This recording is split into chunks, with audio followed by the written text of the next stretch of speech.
Bem-vindas e bem-vindos ao INCN, Informação e Conexão Neurodivergente. E vamos para mais um episódio, sempre com informações alinhadas e sem ruído. Eu sou Camila Mendes, eu sou cirurgiã dentista. E eu sou Nayene Eide, também cirurgiã dentista. E aqui a gente organiza tudo o que está sendo dito sobre neurodivergência com clareza, evidências científicas e práticas reais. Vamos começar? Vamos lá. Então, hoje estamos com a Patrícia, nossa convidada. Queria agradecer a sua presença, Patrícia. E queria que você se apresentasse para a gente um pouquinho. Claro. Conta um pouquinho sobre você, Patrícia. Claro. É um prazer estar aqui com vocês. Adorei o convite. Muito obrigada. Eu sou Patrícia Almeida. Eu moro em Valinhos. Eu tenho 4 filhos, sendo 2 deles atípicos. São 2 meninos com diagnóstico de autismo. Um tem 15 anos e o outro tem 11. E tenho 2 meninas também, uma de 11 e uma de 7. Então, eu tenho um casal de gêmeos aí no meio. Muito feliz por estar aqui. Que bom. Então, vamos conversar com você sobre vários temas, né, Patrícia? Sim. A gente vai ter, assim, várias abordagens. E vamos começar com a maternidade atípica, então, né? Que foi o que primeiro nos chamou a atenção para te trazer aqui. Uhum. Como é que foi para você receber o diagnóstico do seu primeiro filho de autismo? Então, você não tinha nenhum conhecimento sobre o assunto, você estava ali como, né, já estive um dia também perdida naquele monte de informação. Uhum. E como foi receber esse diagnóstico? O que mudou para você na sua maternidade? Sim, eu tinha somente o Guilherme, ele nasceu em 2011 e eu trabalhava, né, em Jundiaí. Ele ficava na escola, na creche e na escola, nesse período. E quando ele tinha por volta de 2 anos, a escola começou a me pontuar que ele tinha algumas dificuldades, né? Ele não se envolvia com os colegas, ele brincava sozinho, ele tinha muito medo de barulho, de caminhão, por exemplo, passava um caminhão na rua, ele ficava assustado. E a escola foi pontuando dificuldades com coordenação motora fina. Uhum. Então, eles me avisaram, olha, a gente precisa, né, conversar com você sobre isso. E foram conversando, foram me dando algumas informações que, se você colocasse no Google naquela época, porque não tinha muita informação. Sim. Era uma época assim, só era autista mesmo crianças não verbais. E o Guilherme, ele era verbal. De uma forma diferente, mas ele tinha uma comunicação. Então, eu fui aprimorando isso. E quando eles me chamaram... eles não chegaram a falar a palavra autismo. Olha, seu filho tem provavelmente autismo. Uhum. O tempo todo que a gente conversou, eles me falavam, ele tem isso, vários sintomas, né? Pontuavam as características, uhum. Mas nunca deram essa informação de que poderia ser autismo. E aí, conversando com meu marido, não é nada, eu também era assim, vai melhorar, ele é muito pequeno. As coisas foram indo, caminhando. Eu resolvi aí levar ele num especialista. Ele começou, ele fez um teste lá em Vinhedo, uma triagem, né, no LARCAB. Que naquele momento, o psicólogo me disse assim, olha, ele não é autista para estar aqui. Ele pode ter alguma questão, mas a gente não vai atendê-lo aqui porque é um caso mais leve, né? Uhum. Naquela época ainda era chamado de leve, moderado, severo. Sim. E aí eu falei, bom, eu me preocupei. Ele passou com uma neurologista lá do LARCAB e ela falou, olha, eu vejo nele hiperatividade. E aí aquilo me acendeu um alerta, hiperatividade. Ele começou, né, a passar com uma neuro em Jundiaí. A gente foi avaliando ele fez terapias durante um tempo, bastante tempo, na verdade. A terapeuta ocupacional falava uma coisa, a fono falava outra. Então, cada profissional tinha uma opinião sobre ele. Uhum. E a própria neuro falava, não é nada, né? A gente vai só acompanhar. O TDAH veio, porque ele era muito agitado, sempre foi. Sim. Né? Com 3 anos, a gente saía para festas e a gente ficava correndo atrás dele o tempo todo. Claro que os meninos são normalmente mais agitados, mas ele sempre foi muito mais agitado do que o normal até hoje. Era perceptível. Era perceptível, sim. E aí, assim, a gente começou esse acompanhamento. Ele fez terapia durante bastante tempo. A neuro deu o laudo de TDAH aos 6 anos e ele precisou tomar medicação. Uhum. Ele começou a tomar a metilfenidato para ajudar nessa questão da escola, porque pedagogicamente ele tinha muitas dificuldades. Tá. Então, assim, se concentrar. para se concentrar, a atenção dele era muito deficitária, ele não ficava sentado. Então, várias coisas assim. Por exemplo, no segundo ano, ele conseguiu aprender a ler, por conta da Ritalina, né? Do metilfenidato. Mas, mesmo aprendendo a ler, a gente percebia que ele tinha uma dificuldade além. A escola falou, ele não tem só TDAH. E aí eu falei, bom... Mesmo com a medicação, não estava conseguindo. Mesmo com a medicação, ainda tinha... A questão de socialização para ele sempre foi muito difícil. Sempre foi muito complicada. E aí eles me falaram, você precisa avaliar, né? Pedir uma nova avaliação, porque ele não tem só o TDAH. Ele tem o DPAC também, que é uma coisa que atrapalha muito. Isso, o processamento auditivo central dele foi confirmado também por exame. E tudo isso junto, né? A questão da coordenação motora. A TO trabalhou bastante. Seletividade alimentar dele sempre foi muito complicada. Até hoje, assim. Hoje ele começou a comer um pouco melhor. Ele experimenta mais. Não comia Mas naquela variedade? época, nunca comeu variedade. Nunca gostou de frutas. Sim. Macarrão, por exemplo. Teve uma época que ele comeu macarrão todos os dias. O tempo todo. Então, assim, a gente foi se adaptando, né? Sim, sim. Mas a seletividade alimentar dele atrapalhava muito. Porque, por exemplo, você vai num lugar... Às vezes não tem aquilo daquele jeito, né? Sim. Tem o macarrão, mas não sem nada, só com sal. Sim. Eu tinha que levar marmita, na maioria das vezes, né? Ou então, por exemplo, vai na casa de uma avó. Aí sempre tem, não, mas ele é frescurento. Que frescura. Então, deixa sem comer que ele come, né? Na casa dos parentes... na casa dos parentes tinha muito disso. É frescura. Vocês passam muito a mão na cabeça. Ainda mais ele é primeiro mimado. filho. Sim. Exato. E quando eu engravidei de novo, quando eu fiquei grávida dos gêmeos, eu tive gêmeos. Sim. E isso enlouqueceu o Guilherme. Porque assim, ele se desregulou completamente. Porque ele era o único filho, o único neto naquela época, né? Principalmente da minha sogra. Então, eu vou ter que dividir tudo com duas crianças. Quando eles nasceram, ele quebrou uma televisão, pra vocês terem uma ideia. Ele teve um momento de desregulação. Ele jogou um carrinho na televisão, porque eu demorei 5 segundos pra ir lá mudar o desenho que ele queria. Então, assim, eu comecei a perceber, não é só ciúmes, Sim, sabe? Uma irritabilidade. Uma irritabilidade, a rotina mudou, pra ele estava muito complicada essa mudança de rotina. Sim. Então, a gente fez daí um trabalho com ele nessa época. Ele parou de comer. Eu pensei, será que é por conta da gravidez? O que eu fiz, né? Foi culpa minha? A gente, né, mãe atípica mãe sente adora culpa. se culpar. A gente sente culpa ainda. o tempo todo. E nessa época eu senti muita culpa. Muita mesmo. Mas assim, foi melhorando. Ele teve escapes ele já tinha desfraudado. Ele voltou a ter escapes de urina e de fezes, né? Por conta disso. E aí foi quando, né? Chegando agora, voltando no diagnóstico. Quando ele teve 8 anos, chegou aos 8 anos, conseguiu aprender a ler, mas ainda tinha muita dificuldade de socialização, foi próximo da pandemia. Foi no ano da pandemia, na verdade. Eu tava indo, assim, tentando não precisar fazer o teste psicodiagnóstico dele. Eu fui protelando, eu e meu marido. Mas você já imaginava que ele Já. pudesse ter? Sim. Chegou uma hora que você imaginou o TEA? Sim. Tá. Eu digo que, assim, quando o TEA realmente oficializou, eu já estava preparada. Porque veio de vários anos e vários profissionais. Quando a gente decidiu, vamos fazer o teste psicodiagnóstico. A minha mãe ajudou na época, porque era um teste caro. O convênio não cobria, eu tinha convênio, porque eu trabalhava na época. E eu me sentia muito culpada também, achava que os problemas que ele tinha poderiam ser relacionados ao meu trabalho, eu fico muito ausente. Então, eu paguei esse teste e aí oficializou, confirmou que ele realmente tinha o TEA, a médica deu o laudo. Parece que quando a gente recebe o laudo, a gente abre um leque, assim, de agora eu confirmei. Entendo, agora sem E- nomear a dificuldade Isso. dele. E assim, eu sempre fui muito julgada porque... você expõe o seu filho, né? Por que você tem que contar que ele é autista?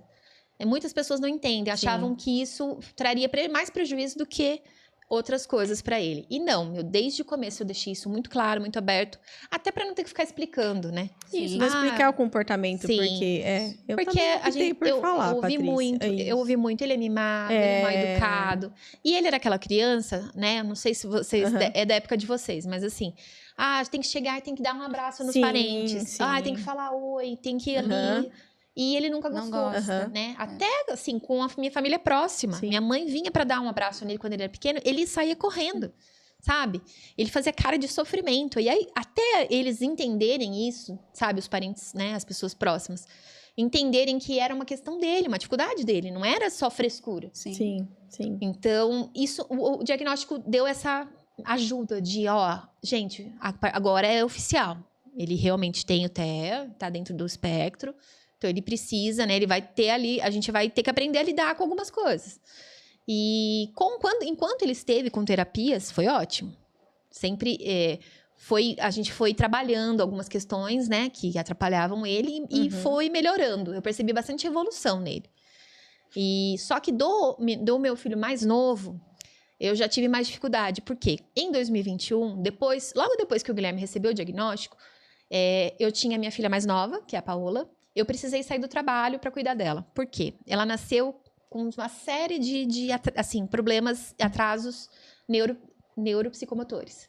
Então, principalmente a parte motora dela era muito prejudicada. Ela nasceu hipotônica, ela demorou para sentar, para engatinhar. A mais nova. A mais nova. Tá. Então, assim, eu cheguei a ouvir de pessoas do meu trabalho, por exemplo, na época, nossa, por que você faz tanto filho se seus filhos vêm com defeito? Poxa vida. Então, assim, sabe? Aquilo A pra culpa mim, voltando, o meu né? coração, né? Então, eu comecei a pensar, eu comecei a me sentir mal, porque eu falava, eu tô trabalhando e eles estão largados, né? Sim. E na época da pandemia, eles não tinham nem escola mais pra ir, né? Sim. Então, assim, comecei a trabalhar na pandemia, mas eu não tava me sentindo bem. A minha saúde mental piorou muito e eu precisei fazer uma escolha. Então, eu saí do meu trabalho, perdi o convênio. Então, assim, por um lado foi bom, porque eu comecei a ficar mais presente. Mas, por outro, foi muito difícil, porque eu perdi o convênio e eu tive que começar tudo do zero. Então, começar do zero é muito difícil. Principalmente começar pela rede, pelo SUS, né? É bem complicado. E quais foram, Patrícia, os seus maiores desafios nessa busca pelo diagnóstico dos seus filhos, sobretudo diante das dificuldades do sistema público? Sim, aí com o sistema público foi tudo começado do zero. O meu filho mais novo, ele precisou de terapia porque ele começou a desenvolver um quadro de ansiedade. Quando ele voltou para a escola depois da pandemia, ele comia muita roupa, assim, ele mordia a mão. Então, eu pedi encaminhamento. Então, assim, é tudo, o SUS é tudo encaminhado. O pediatra encaminha para... E tem uma fila, né? Sim. Então, assim, ele começou... Vai parando em cada hora numa fila, Isso. né? Isso. Ele começou a fazer terapia, começou a fazer psicoterapia aqui com uma profissional. Durante um tempo longo, ele ficou 2 anos, e não se chegava a um diagnóstico. Ela tinha, sim, uma suspeita, né, que ele pudesse ter o autismo. Ela me dizia também que ele poderia estar dentro das altas habilidades, porque ele desenha muito bem, ele lê, assim, decora as coisas muito fácil, uma memória muito boa. E ela me falou, olha, só que aqui a gente não tá conseguindo, porque o psiquiatra falava uma coisa, o neuro falava outra. O neuro não trabalha com autismo, esse neuro não é especialista nisso. Então, foi atrasando. E com isso, ele começou a ter problemas na escola. Por quê? O Matheus, ele fica agitado, ele puxa o cabelo de um, ele cutuca o outro. Por quê? Ele terminava a tarefa muito rápido. Terminava a tarefa e começava, o que eu vou fazer agora? Então, ele começava a procurar alguma coisa pra ele se distrair. Sim. E nessas dele se distrair, ele acabava... Porque os outros não tinham terminado, né? Então, ele ficava ali ocioso e começava a fazer bagunça, vamos dizer assim. E às vezes as pessoas não entendem, né, Patrícia, que assim, a escola sem o diagnóstico, ela não pode fazer nenhum plano assim educacional diferenciado. Sim. Né? Então, por exemplo, ele precisaria de alguma atividade extra para fazer durante esse período enquanto os outros estão terminando. Mas enquanto você não fecha o diagnóstico, a escola não pode fazer uma diferença para um aluno. Isso. Né? Teoricamente, poder pode, né? Mas né? em geral não fazem. A gente... Aí você fica presa pelo diagnóstico. Fica preso. Uma das coisas que me fez buscar o diagnóstico dos dois foi isso. Porque sem adaptação era impossível. O Matheus nunca teve dificuldades pedagógicas. Ele sempre foi muito... ele foi além do... O cognitivo dele sempre foi além. Eu acredito que então por ele não ter o DEPAC. Isso. Sim. Ele não tem o DEPAC. Então, assim, por exemplo, enquanto ele estava na aula, mesmo bagunçando, ele aprendia. 10 minutos que ele ouvia tudo. E o que me começou a me preocupar é a escola, a professora começou a colocar ele para fora da classe. Ah, sim. Ele ficava mais fora da classe do que dentro. Sim. E aí, sim. como ele vai aprender se ele não tá dentro da sala? E aí, o que aconteceu? A minha filha, a irmã gêmea, mãe, o Matheus tá ficando pra fora da classe todo dia. Aí, na primeira reunião, eu peguei o boletim dele e falei, ué, Não tá compatível. não tá compatível com a inteligência que ele Sim. tem. Claro. Ele sempre tirou, apesar de toda a bagunça, de toda, né? Ele sempre tirou notas boas. Ele começou a tirar 3, 4, 2. Sim. Falei, tá, tem alguma coisa errada. E aí eu percebi que ele tava ficando mais fora da sala do que dentro, sozinho, Uhum. Sem aprender. sem aprender, sem alguém cuidando. Supervisão, claro. Me ligavam quase todos os dias, vem buscar. Então, assim, foi muito difícil, porque falei, como que eu faço? Eu vou buscar, ok. Mas aí ele vai começar a fazer cada vez mais, porque ele vai querer vir embora. Claro, né? exato. Então, eu falei pra escola, falei, olha, gente, não é assim que funciona. Uhum. E aí, eu fiz uma reclamação oficial, né, no canal da prefeitura. Falei o que estava acontecendo e pedi ajuda. Falei, meu filho tá há 2 anos, né, por um órgão da prefeitura, tentando um diagnóstico, até agora nada. Eu preciso que vocês me ajudem. Eles encaminharam para uma instituição aqui, né, da cidade. E essa instituição começou a fazer uma avaliação, uma investigação com ele. Só que essa avaliação também não tinha fim. Começou que A avaliação é longa, né, Patrícia? sim, a avaliação De é uma longa. forma geral, é Isso. longa. E uma O das, SUS acaba sendo uma das mais. coisas que atrasava muito, porque essa instituição tinha muita rotatividade de profissionais. Então, uma psicóloga começou a avaliação dele. Dali um mês, ela já ia embora. Pedia conta e ia para outro lugar. E aí, começava outra, tinha que conhecer ele. E a gente sabe que no TEA, o vínculo, a afinidade que a criança Super tem com o importante. terapeuta é Sim. muito importante. Até para ele começar a demonstrar as dificuldades que tem, porque senão ele se fecha e Sim. não interage. E aí, chegando, né, nessa parte, como não tinha chegado num diagnóstico, eu tive o meu problema de saúde. Uhum. E aí, a partir de que eu tive meu problema de saúde, a rotina mudou. A rotina ficou totalmente diferente. E isso também acabou atrapalhando, né? Chegar no diagnóstico. Tem. Uma das coisas do Matheus Acabou foi segurando isso. mais. Sim. Então, vamos falar, então, agora desse problema de saúde, que também é Sim. outro motivo que a gente queria conversar com você, porque uma das maiores dificuldades e um dos maiores medos da mãe atípica é justamente ter algum problema de saúde e ter, assim, dificultado a sua capacidade de cuidar dos seus filhos, para quem você é o suporte. Sim. Então, eu queria que você falasse um pouquinho, quando você recebeu o seu diagnóstico de câncer, como foi esse processo para você e para contar para os seus filhos? Sim. Na verdade, eu comecei a sentir um nódulo crescer em 2024, né? Em dezembro de 2024. Eu senti esse nódulo crescer e ele cresceu muito rápido. Então, no final do ano, ele estava ali com um tamanho. No começo do ano, porque a gente pensa, não, vamos deixar, né, para o começo do mês, do ano que vem.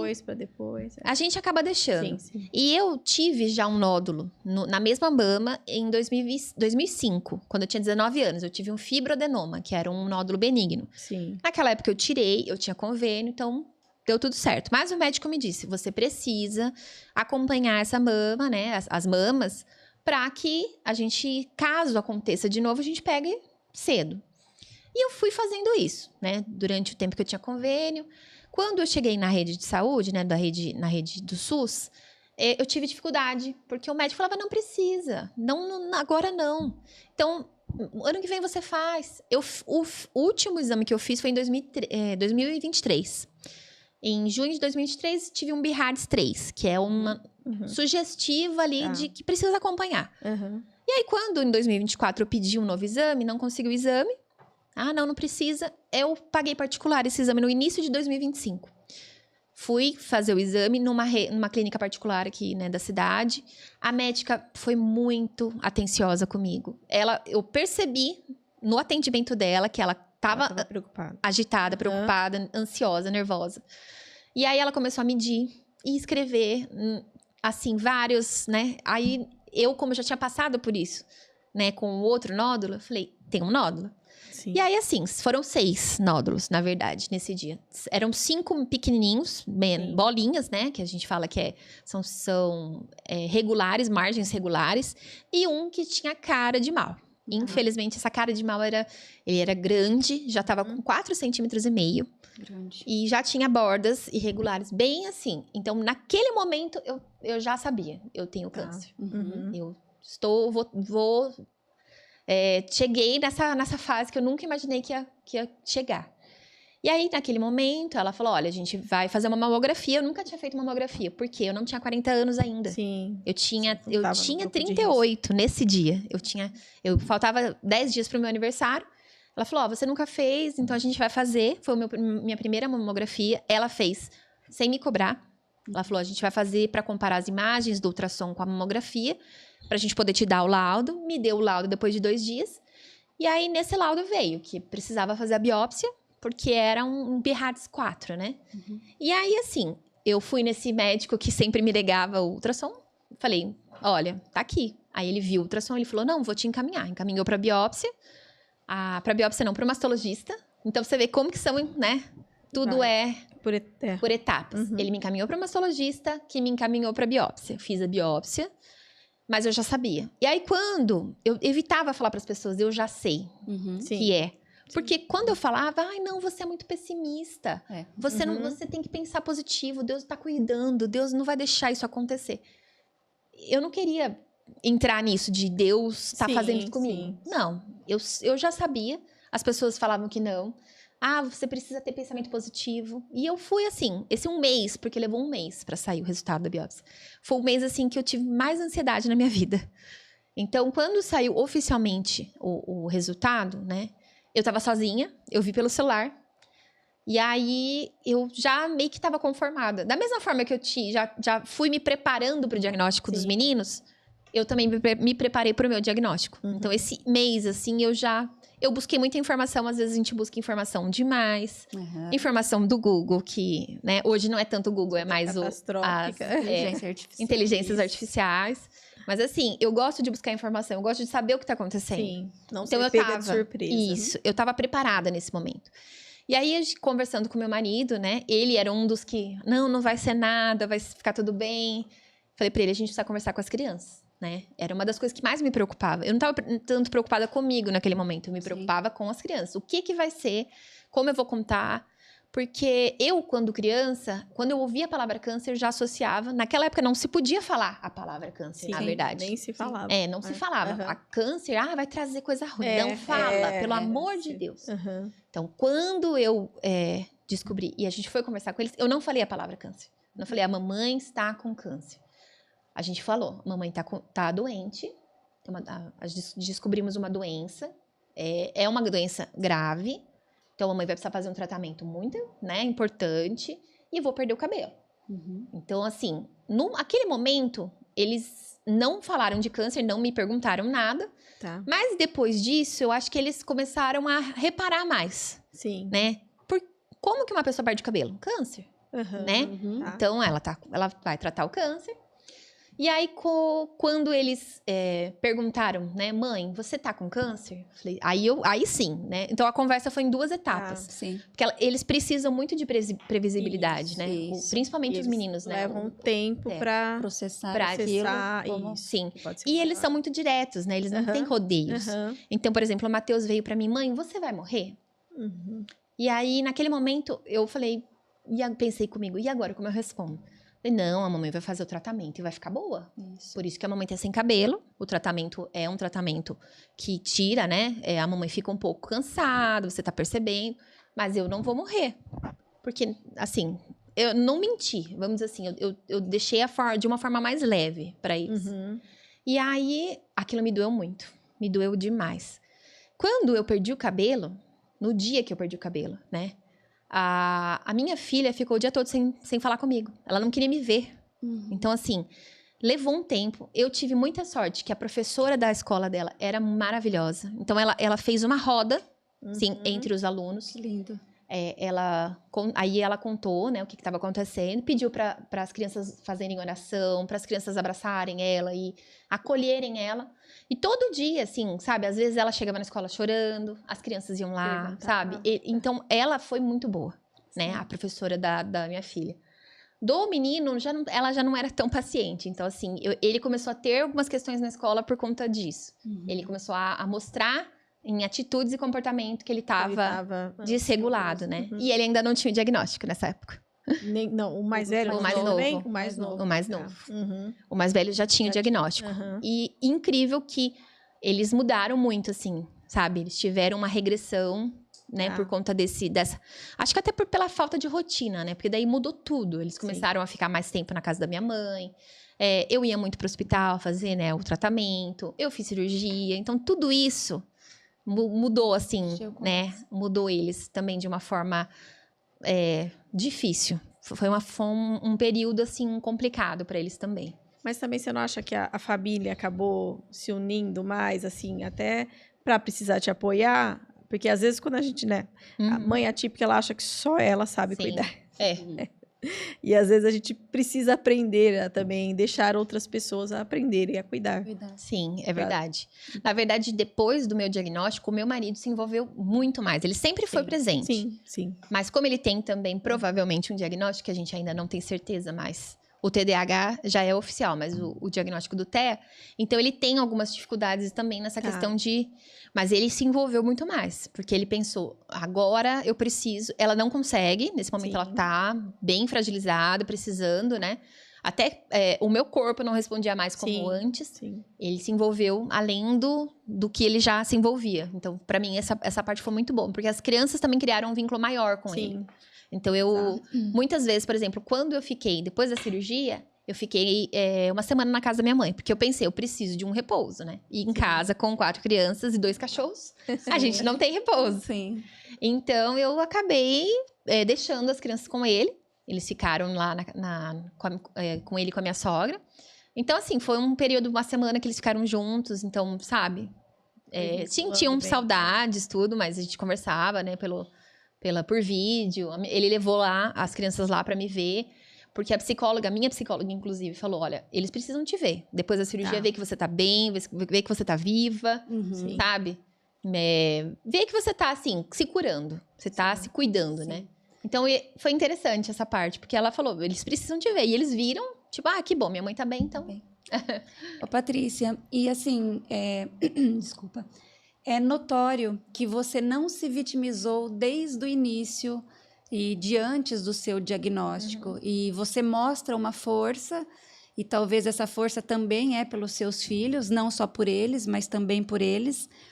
E, assim, isso de alguma forma traz um impacto na saúde emocional. E como você lida com isso, ou como você lidou com isso, com o fato de ser mãe atípica e também ter um diagnóstico de câncer na sua saúde mental? Como isso impactou para você? Sim. Na verdade, eu vinha de um processo, antes do câncer, eu vinha de um processo de depressão e transtorno de adaptação. Eu tive, assim, um quadro bem sério, bem grave, né, de depressão. Fiquei ansiedade também. Fiquei um tempo, desde 2022, me tratando, psiquiatra, psicólogo. Fui acompanhando, melhorei bastante, né? Então, eu acho que quando eu cheguei no ponto, né, de descobrir o câncer, eu já estava mais preparada.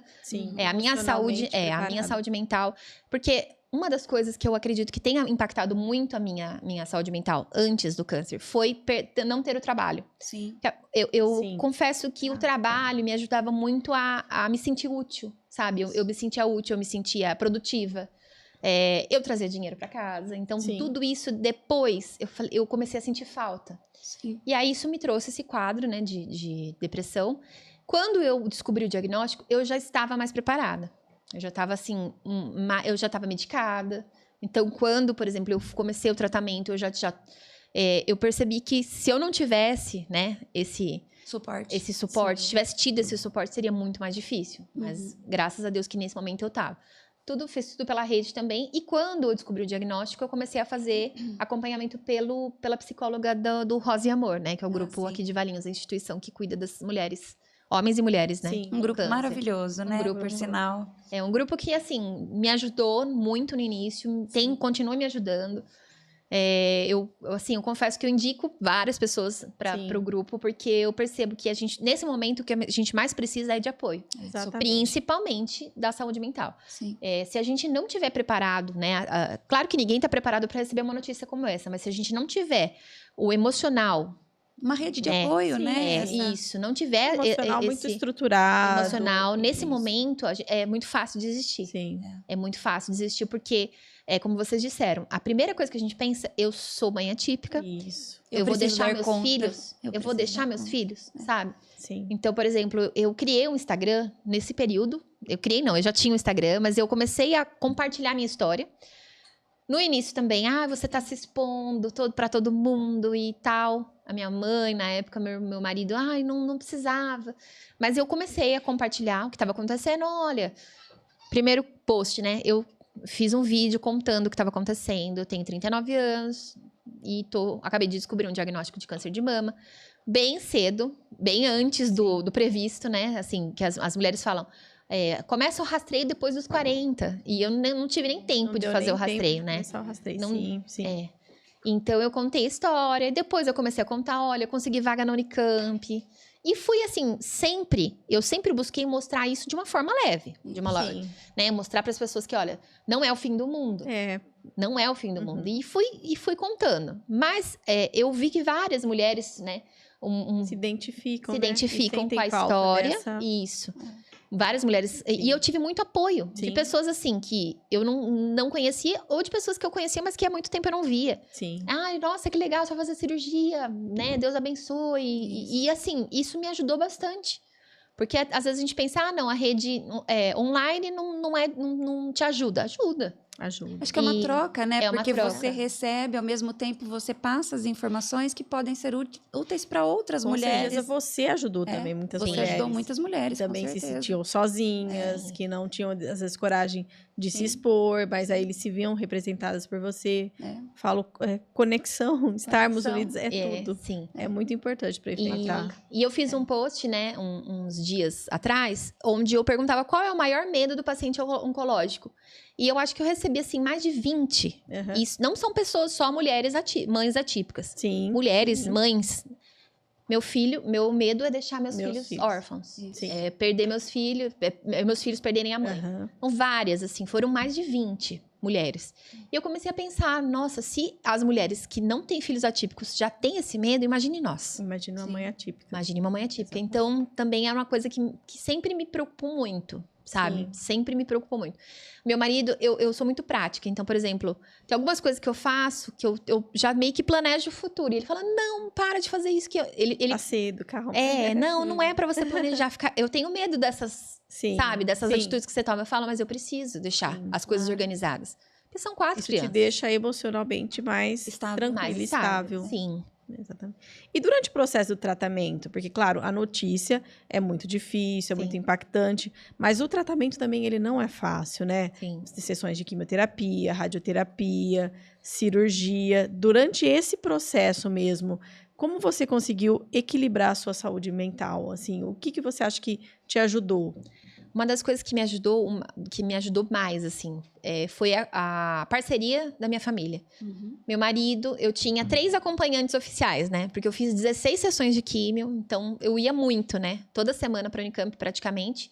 Eu não tava conseguindo dirigir, porque eu ficava com muito sono, né? Nos dias de tratamento, nos dias de consulta. Então, a gente revezava. Era o meu pai, minha irmã e meu marido. A minha irmã foi a minha acompanhante oficial, vamos dizer assim, porque ela gostou tanto de comigo que às vezes ela até falava, não, deixa que eu vou hoje. Então, assim, ela fez amizade com as enfermeiras, a gente ficava lá à tarde conversando. E demorava muito, né? Porque como eu era a mais jovem da turma,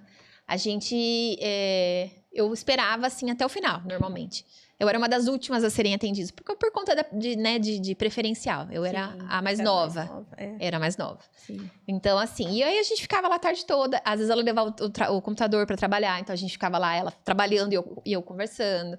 E aí as enfermeiras, todo mundo gostava dela.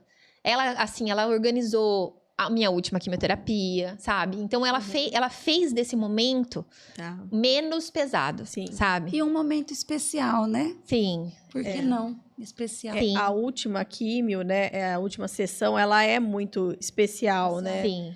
É aguardada, a Sim. gente toca um sino, né? dia- Pra o dia marcar de- mesmo. É, o porque, dia de bater o foi sino, assim, Porque é uma vitória. é uma vitória. É uma Isso. vitória. Você conseguir, Muitos não conseguem chegar conseguir até ali, não é? porque é Sim. difícil. Então, você tem que marcar esses momentos, Isso. né? Que você conseguiu, você chegou até lá, então você merece Sim. esse prêmio. É muito emocionante quando toca o sino. Sim. Lá E ela fez assim, além de tudo, ela fez uma entrevista com as crianças na Aham. véspera da minha última químio, pra perguntar pra eles como eles estavam se sentindo, né? Com aquele evento. Sim. Então a gente escreveu no carro, né? A gente comprou uma tinta, escreveu no carro, minha última químio. Ela comprou balões, deu os balões para as crianças brincarem. Então, assim, a gente incluiu as crianças sim. nisso. Sim.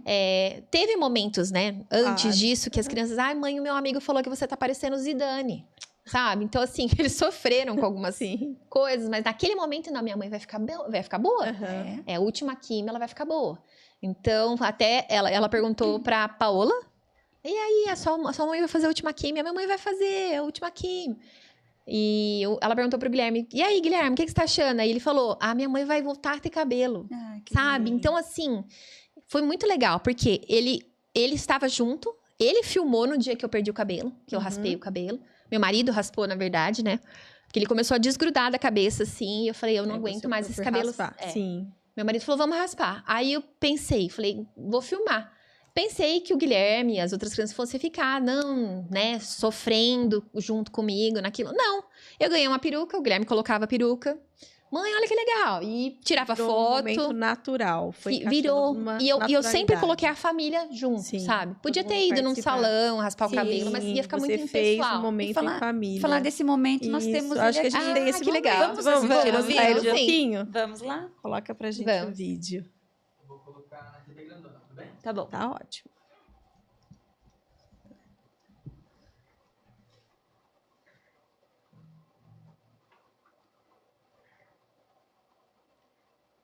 E eu postei com a música da Lara Carolina. Fabian. A gente consegue o som? Não foi? Consigo. É. Então todas as pessoas, ai, meu Deus, essa música. Teve gente que chorou. Por conta da música. Só vou deixar pra Então foi em casa, tá vendo? Na sala, com os cachorros perto. O Guilherme filmando.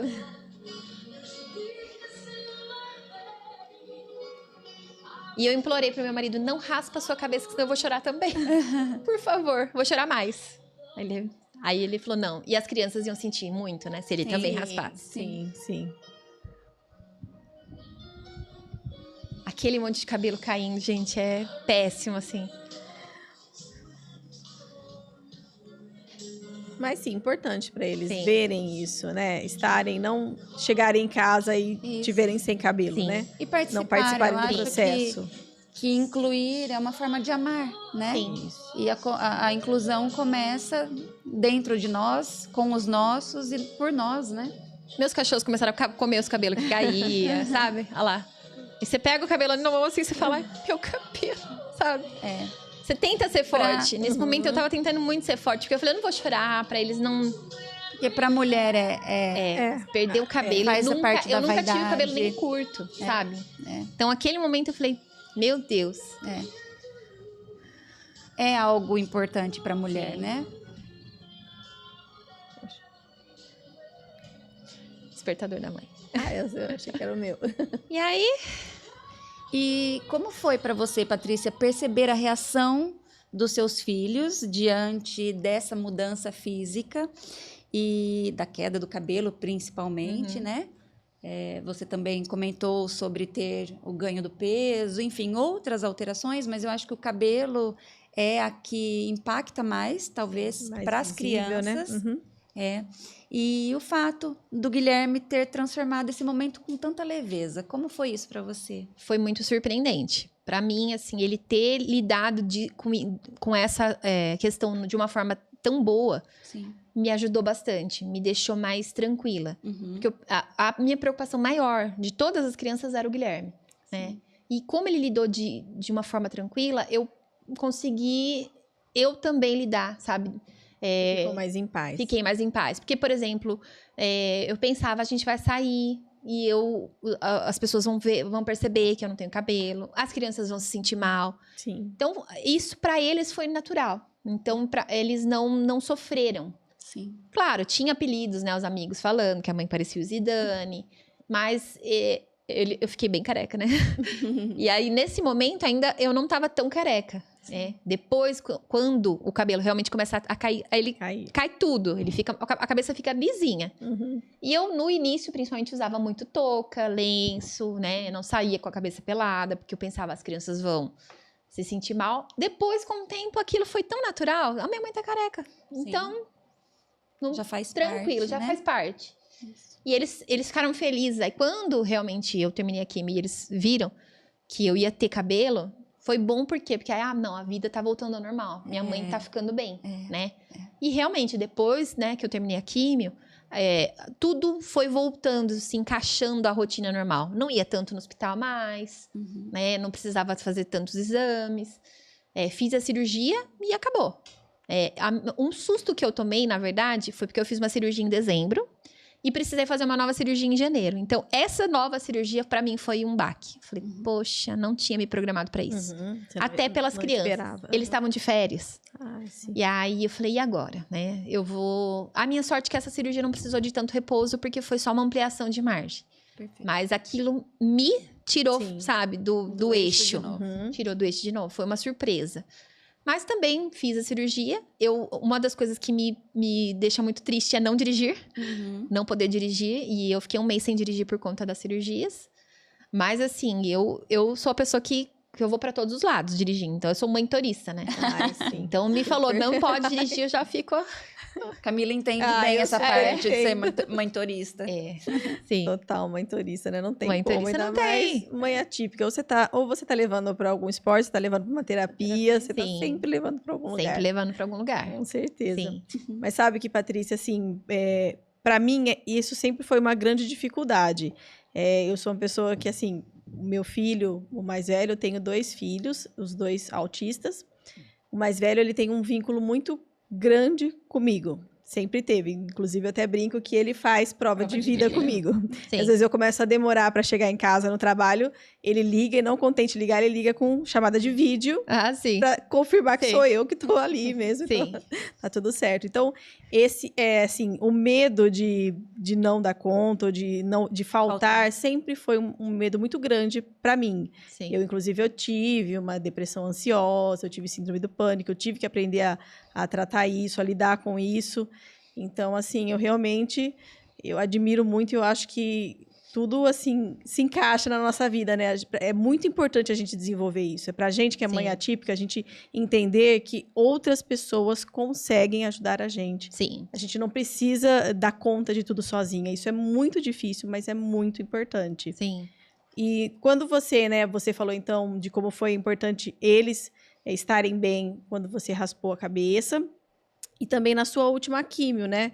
Que a sua irmã entrevistou os seus filhos. Sim. E como foi para você, então, também? O que eles falaram na última químio? O que é que te marcou das falas dele? E como todo esse apoio deles foi te fortalecendo? Sim, a última químio já era uma vitória por si só. Eu me senti assim, eu tive a químio pausada por 2 semanas por conta da neuropatia, que eu tive neuropatia periférica. Então, eu sentia muito as mãos e os pés formigando. E aí, o médico falou, a gente vai parar 2 semanas e depois a gente volta. E aí, quando voltei, eu confesso que eu não queria voltar. Sim. Né? As 3 últimas químios, que foi depois dessa pausa, eu falava, ai, gente, o meu corpo já não aguentava mais. Cansado. Tava muito cansada. Então, quando realmente, hoje, a última químio, e as crianças ficaram felizes, e a gente escreveu no carro, a minha irmã foi buzinando. As pessoas buzinaram o caminho todo, de Vinhedo até a Unicamp, buzinando. A Dom Pedro parou. Tinha caminhão, tinha trem buzinando pra gente, foi um trem rosa. Então, assim, muito legal que as pessoas viram, né? Também participaram disso. A gente passou pelo centro de Valinhos também, as pessoas do centro. Oh, parabéns, que Deus abençoe.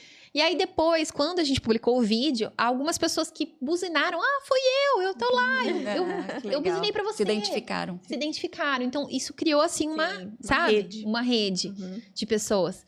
E nesse dia, daí, né, a gente fez... Eu fiz até, pra vocês terem uma ideia, eu fiz até uma...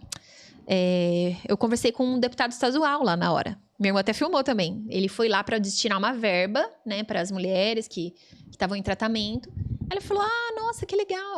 Viram eu com o balão, os balões, né? Sim. A gente pode conversar com ela? Pode. Aí uma moça, né, que trabalha lá na Unicamp, falou, a gente queria conversar com a sua irmã e tal. Ele queria, né, meio que entrevistar. E aí também, lá na hora, fazendo químio, conversei com esse deputado. E ele falou, muito, muito legal ver, né, o tratamento, porque a gente destina a verba e a gente tá vendo que tá sendo bem utilizada. Então, assim, foi muito, muito importante esse dia também. E tocar o sino, assim, sabe? Foi um alívio muito grande tocar o sino e tá ali no último dia, sabe? Com as enfermeiras que me atenderam e foram maravilhosas, pessoas incríveis. Não sei se todo mundo sabe, né? Mas no último dia, na última sessão de químio, de rádio também? De rádio também. Você toca um sino. Eu não Sim. sabia disso. Sim. Eu sou dentista e a gente começou a fazer tratamento em pacientes oncológicos com laser terapia. Porque às vezes sim. tem lesão na boca, né? Sim, durante o isso. tratamento. Então a gente começou a acompanhar esses pacientes. E eram pacientes que, em geral, o dentista acaba não acompanhando durante Sim. o tratamento da químio, da rádio, né? Porque não pode fazer o tratamento, assim, clássico dentário, né? Mas por causa do laser a gente começou a acompanhar. E aí eu comecei a ouvir esses relatos de como era marcante esse dia. Tinha gente que já marcava depois um jantar, uma viagem, alguma coisa. Realmente como é importante ter esse marcador, porque é isso. Às vezes você imagina, olha, eu tenho tantas sessões, vai acabar dia tal. Não necessariamente. Tem muitas questões no meio do caminho. Às vezes você precisa parar, interromper. Sim. Você demora de novo e volta. Então, o sino é esse marcador de que, olha, pronto, deu certo, cheguei até aqui. E continuando aqui o que a doutora Camila está falando, pegando esse gancho, né, no nosso trabalho com os pacientes com câncer, nós começamos no Rosa e Amor. Nós começamos oferecendo o tratamento odontológico prioritário para as pessoas com câncer do grupo Rosa e Amor, e depois nós ampliamos para todas as pessoas que vivenciam o câncer. E hoje está tramitando no Congresso, já passou no Congresso com os deputados federais, hoje já está no Senado, uma lei, um projeto de lei que realmente coloca a odontologia para as pessoas com câncer como prioridade mesmo, assim, prioritário para as pessoas que vivenciam câncer na rede pública com a laser terapia. Então, foi um projeto que nós começamos aqui em Valinhos, que está tramitando e que logo vai virar uma lei federal. Isso é tão importante, porque eu fiz uma avaliação. Para todas as pessoas com câncer. Eu fiz uma avaliação com a dentista lá do Rosa e Amor, que ela, na época, me avaliou. Eu, graças a Deus, não precisei do laser. Não tive feridas, né, Sim. a ponto de precisar do laser para o tratamento odontológico, mas precisei do laser para neuropatia. Então, assim... Sim. E são coisas que normalmente no serviço público você não encontra, né? Então, ter essas entidades que ajudam, ter projetos, né, como o de vocês, Sim. ajudando. Eu acho que é um conjunto de fatores, né? A gente Sim. é muito grata à doutora Márcia, que abriu as portas para a gente ali no Rosa e Amor, ao deputado federal Jonas Donizete, que também olhou para esse projeto com carinho e levou adiante. E a gente, que assim, com muito amor e com muita vontade realmente de fazer a transformação para a vida de cada uma das pessoas que vivenciam o câncer, né? Então, é um conjunto de todos nós. Sim. Eu acho que isso é o mais valioso, né? E uma das coisas, assim, só finalizando a questão do sino, eu bati o sino da químio, fiz 2 cirurgias e fiz radioterapia. Bati o sino da rádio também. Mas, infelizmente, depois da minha cirurgia, eu recebi a informação de que eu tenho alto risco de recidiva, né? Que seria alto risco do câncer voltar. Infelizmente, a químio não foi tão eficiente. Então, eu tive momentos assim, né? Logo que eu recebi essa informação de que, poxa, passei por 16 sessões de químio à toa, né? Na cabeça da gente, a gente pensa foi à toa. Não foi à toa, mas Claro. ela não foi tão... assim, ela não conseguiu dar... Ela não eliminou, né? Não eliminou Ela- tanto sim, isso. Sim, E aí, por conta disso, eu vou precisar tomar uma outra medicação, sim. que custa 15 mil reais por mês. Então, eu tô pedindo isso também, né? Yeah. Judicializando Aham, pra conseguir. Vou precisar tomar essa medicação por mais 2 anos. É como se fosse uma quimio oral, pra tá. evitar, né, metástase e recidiva. Então, assim, eu num primeiro momento sentia isso como um baque também. Poxa, fiz tudo certinho, mas infelizmente não foi o suficiente. Mas hoje eu vejo, não.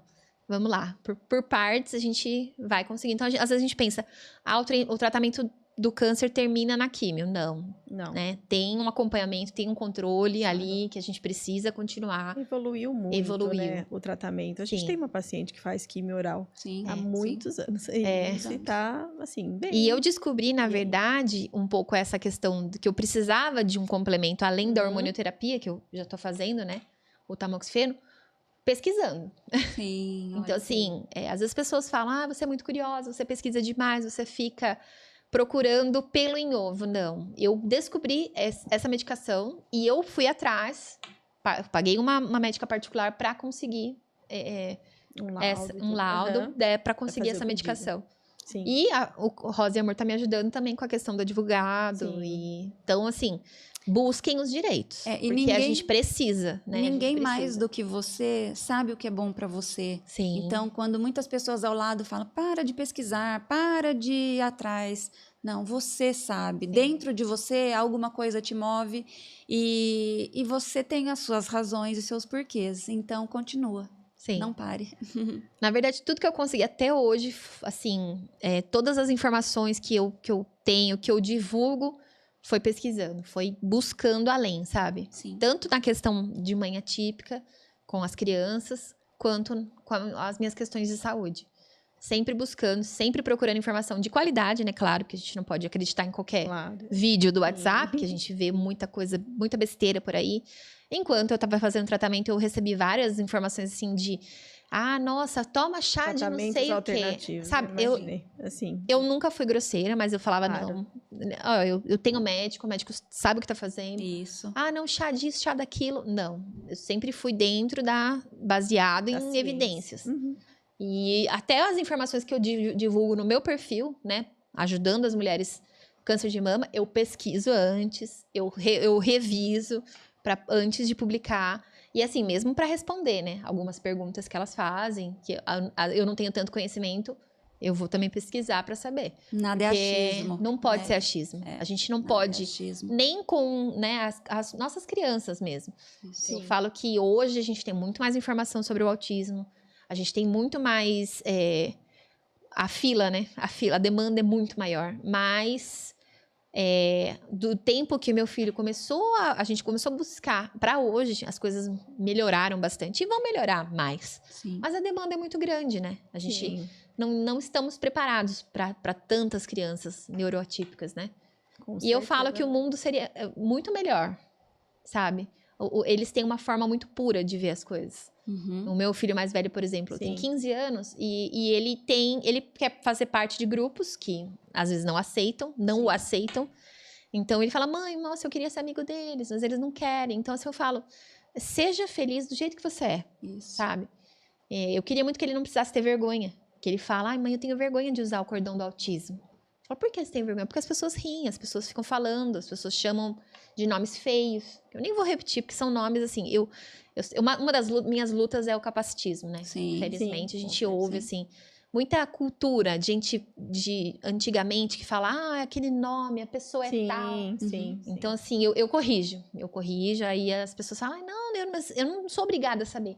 Hoje, 2026, a gente precisa se Precisa informar. Claro, a sim. gente né? Temos tá no recursos, mundo, a né? gente Temos não recursos. pode Temos optar recursos. pela ignorância, né? Sim. A gente tá aqui, tem Sim. informação.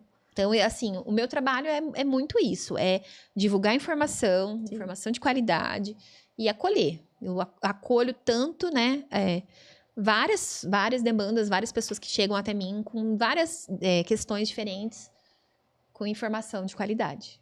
E da melhor forma possível.